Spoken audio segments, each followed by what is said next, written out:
फक्त 3 पॅक्स वापरून मी छान असं चेहऱ्यावरचं टॅन रिमूव्ह केलेलं आहे. तर म्हणलं चला तुमच्यासोबतसुद्धा शेअर करावं.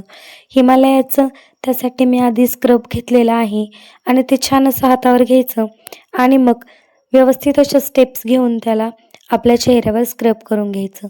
त्यानंतर मग स्वच्छ असं वॉश करून घ्यायचं आणि लगेचच ever यूजचं me peel of mask use केलेलं आणि याचा रिझल्ट खूप अमेझिंग आहे.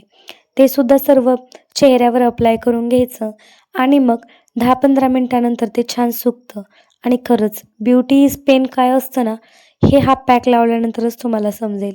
त्यानंतर मग थोडासा ग्लो आलेला, मग काय मी त्यातच खुश. पण शेवटची आणि लास्ट स्टेप राहिलेली ती म्हणजे फेस मास्क.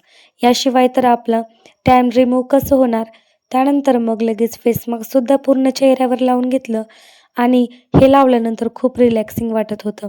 हा मी कुकुंबरचा फ्लेवर घेतलेला आणि हो सोबतच नेकलासुद्धा लावायचं. त्यामुळे कसं होतं आपलं टॅन व्यवस्थित रिमूव्ह होतं आणि मग लगेचच ते सुकल्यानंतर त्याला वॉश करून घेतलं आणि फेसवर बघू शकता